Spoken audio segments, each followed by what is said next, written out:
Dzisiejsze wydarzenie było wyjątkowe ze względu na to, że jest to pierwsze takie z całej serii Życia bez ograniczeń i było fantastycznie spotkać ludzi, którzy nastawieni są na poszukiwanie siebie, na poszukiwanie prawdy. Większość ludzi żyje raczej w świadomości ofiary i ciężko im jest z niej wyjść. Jeżeli ktoś sobie uświadamia problem i szuka rozwiązania, to już jest większą część drogi już przebył. 2 dni temu wystąpiłem dla mniejszej publiczności w Zurichu. Było to bardziej wyczerpujące. Dzisiaj w rodzimym języku już bez żadnego problemu bawiłem się razem ze wszystkimi. Moje wystąpienia zapoczątkowały serię pytań i chęci zaangażowania innych ludzi. Dlatego też poprowadzę warsztaty, różnego rodzaju warsztaty, które są częścią projektu Soul of Business. Chciałbym po prostu, żeby to, o czym mówię, się zmaterializowało. To znaczy chciałbym ludziom dać nie tylko inspirację, ale również doświadczenie z tym związane.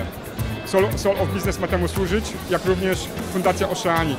Soul of Business ma bardziej służyć rozwoju osobistemu człowieka oraz wzrostu biznesu, a Oceanic ma raczej służyć rozwoju duchowemu człowieka. Moim zdaniem jest wysokiej klasy specjalistą. Ma nieziemską wiedzę na temat wielu branż, na temat marketingu również, na temat sprzedaży. No i po prostu warto się od niego uczyć. No i też po to tutaj jestem, po to kupiłem, żeby się bardziej dowiedzieć kilku rzeczy na jego temat. Jest to inspirujący człowiek, od którego na pewno wiele można się nauczyć, a robienia pieniędzy najlepiej uczyć się od osób, które je zarobiły. Robert jest charyzmatycznym człowiekiem, podnosi energię, zresztą widać było, jak reagowała publika. Na kogoś takiego jak Robert czekałem przez 10 lat. 10 lat modliłem się o takiego mentora, jakim jest Robert. I jak go poznałem rok temu, nie wiedziałem, że będzie moim mentorem, ale po prostu w tym momencie mam wrażenie, że złapałem Pana Boga za nogi. Bo mogę otaczać się osobami takimi, jakimi sam chcę się stać, a to jest dla mnie najistotniejsze. Na mnie szczególne wrażenie zrobił Les Brown. Właściwie mówił to, o czym wszyscy wiedzą, ale nie potrafią tego ugryźć.